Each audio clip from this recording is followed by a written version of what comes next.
आम इंतखाबात के बाद मुल्क में एक ऐसी हुकूमत कायम होने जा रही है जो पीडीएम की 16 माह की कमजोर हुकूमत से भी कमजोर तरीन दिखाई देती है। पीडीएम सीजन 2 ऐसी प्रोडक्शन है जिसका पहला सीजन खुद उसके किरदारों के मुताबिक भी नाकाम हो गया था और वो खुद कहते थे कि 16 माह की हुकूमत दरअसल एक मजबूरी की हुकूमत थी और इंतखाबी मुहिम के दौरान इसका बोझ उठाने से इनकार कर दिया था।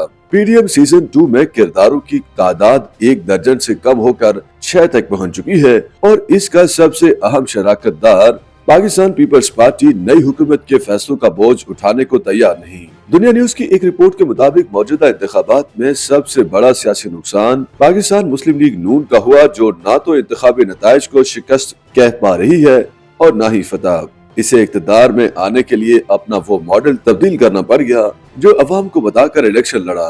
पंजाब में राना सनाउल्लाह, ख्वाजा साद रफीक, खुर्रम दस्तगीर समेत कई बड़े नाम शिकस्त से दोचार हुए और जीतने वाले बेशतर बड़े नामों के कामयाब नताइज अदालती फैसलों के रहमो करम पर हैं। पाकिस्तान मुस्लिम लीग नून ने पूरी इंतखाबी मुहिम पाकिस्तान को नवाज दो का नारा लगाकर की और मियां नवाज शरीफ को ही आइंदा वज़ीर आज़म का मजबूत तरीन उम्मीदवार करार दिया। नून लीग बड़े धड़ल्ले से ये बात कहती थी कि सारी गल हो गई है, यानी मुक्तदरा के साथ तय हो चुका है कि आइंदा वज़ीर आज़म मियां नवाज शरीफ ही होंगे। मियां नवाज शरीफ पोलिंग डे यानी 8 फरवरी को ये कहते दिखाई दिए कि मखलूत हुकूमत नहीं बल्कि सादा अक्सरियत की हुकूमत मिलनी चाहिए। पोलिंग डे को इंतहाई मायूसी के आलम में अपने घर लौटने वाले मियां नवाज शरीफ को 9 फरवरी को ऐसे हालात में खिताब करना पड़ा जब उन्हें और उनकी जमात को अच्छी तरह मालूम हो चुका था कि हकीकत में ना तो वो अक्सरियत में है और ना ही कोई भी मजबूत हुकूमत कायम करने की सलाहियत रखता है। नवाज शरीफ और उनके करीबी साथी मुक्तदिरा से शिकवा करते दिखाई देते हैं। यही वजह है कि नवाज शरीफ ने वजारत उज़्मा लेने से इनकार करते हुए खुद को मंजर आम से दूर कर लिया है। मुस्लिम लीग नून ना तो इस हालत में है कि हुकूमत लेने से इनकार करे और ना ही इस हालत में कि खुशी खुशी हुकूमत कबूल करते हुए कामयाबी का जश्न मनाए। ऐसी सूरत हाल बन चुकी है कि पीडीएम के 2 बड़े और इंतहाई अहम इत्तेहादी उसके साथ हुकूमत में बैठने को तैयार नहीं। पाकिस्तान पीपल्स पार्टी ने ऐलान किया है कि वो सिर्फ नून लीग के वज़ीर आज़म को वोट देगी, वफाकी काबीना का हिस्सा नहीं बनेगी। जबकि जमीयत उलमा इस्लाम फेर ने धांधली के इल्जामात लगाते हुए अपोजिशन बेंचों पर बैठने का ऐलान किया है, जहां पाकिस्तान तहरीक इंसाफ पहले ही एक तगड़ी अपोजिशन के तौर पर मौजूद होगी। दर हकीकत सबको गैर मकबूल फैसलों और मुश्किल सियासी हालात के पहाड़ नजर आ रहे हैं।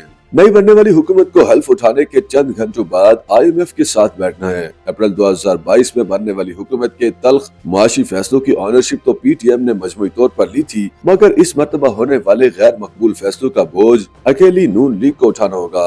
IMF की शराइत पर अरबों रुपए के नए टैक्सेस, मजीद महंगी बिजली और गैस से मुतल्लिक फैसले ज्यादा दूर नहीं बल्कि हुकूमत बनने के सिर्फ चंद हफ्तों बाद ही करना होंगे।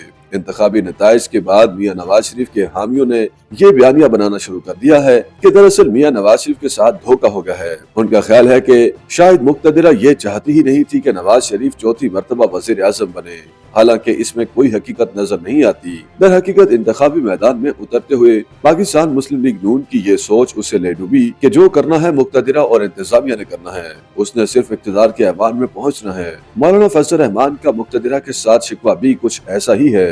दोनों जमातों ने अपना सियासी होमवर्क मुकम्मल नहीं किया था। 8 फरवरी के तूफान के 8 रोज गुजरने के बाद अब गर्द बैठी है तो सियासी मंजरनामा कदरे वाज़े होता दिखाई दे रहा है। ये तय हो चुका है कि पाकिस्तान तहरीक इंसाफ सबसे ज्यादा नंबर हासिल करने के बावजूद अपोजिशन में बैठेगी। शहबाज शरीफ मार्च के पहले हफ्ते में वज़ीर आज़म के ओहदे का हल्फ लेंगे, मगर अब ये सवाल जुबान ज़द आम है कि ये हुकूमत कब तक और कैसे चल पाएगी। कई हलकों के नताइज इलेक्शन कमीशन के फैसलों के बाद आला अदालतों में चैलेंज होंगे। अगर तहरीक इंसाफ के आजाद उम्मीदवारों के फॉर्म 45 दुरुस्त निकले तो ये कई बड़े नामों को ऐवानों से बाहर करवा सकते हैं। आलमी मीडिया पाकिस्तान के इंतखाबात और उसके बाद पैदा होने वाली सूरत हाल पर मुसलसल जारहाना रिपोर्टिंग कर रहा है। अमरीका और बरतानिया समेत कई मगरबी ममालिक आए रोज ऐसे बयानात दे रहे हैं जो तहरीक इंसाफ के मौक़िफ़ के हक में हैं। नून लीग के अपने इत्तेहादी वज़ीर आज़म को वोट देकर काबीना में बैठने से कतरा रही है। महंगी तरीन बिजली और टैक्सों की भरमार के बाद अवामी रद्द-ए-अमल और पार्लियामेंट में एक तगड़ी अपोजिशन हुकूमत के लिए किसी ड्राउने ख्वाब से कम नहीं होगी। इंतखाबात से कबल बानी पीटीआई के केसेस के फैसले इतनी जल्दबाजी में सुनाए गए कि बहुत से कानूनी तकाजों को भी नजरअंदाज कर दिया गया। कानूनी माहिरीन के मुताबिक मुस्तकबिल करीब में आला अदालतों से रिलीफ हासिल करने में बानी पीटीआई को ज्यादा मुश्किलात का सामना नहीं होगा। अलबत्ता मुश्किलात के बावजूद पीडीएम में शामिल कोई भी जमात हुकूमत को खत्म करके दोबारा इलेक्शन में जाने की मुतहम्मिल नहीं हो सकती, क्योंकि इसका फायदा सिर्फ पीटीआई को होगा। सिर्फ यही एक वाहिद वजह है जो इन तमाम जमातों को मिलकर जैसे तैसे हुकूमत चलाने पर मजबूर करेगी। मगर इस सूरत हाल में सिर्फ पाकिस्तान मुस्लिम लीग नून वो वाहिद जमात होगी जिसको सबसे ज्यादा मुश्किलात का सामना होगा। YouTube पर गूगली न्यूज देखने के लिए youtube.com की सर्च बार में गूगली न्यूज टीवी टाइप करें। गूगली न्यूज के पेज पर सुर्ख रंग के सब्सक्रिप्शन वाले बटन पर क्लिक करना ना भूलिए। YouTube पेज पर अपलोड होने वाली वीडियोस से बाखबर रहने के लिए बेल आइकन पर क्लिक कीजिए। आपको हर नई वीडियो के बारे में नोटिफिकेशन मौसूल हो जाएगा।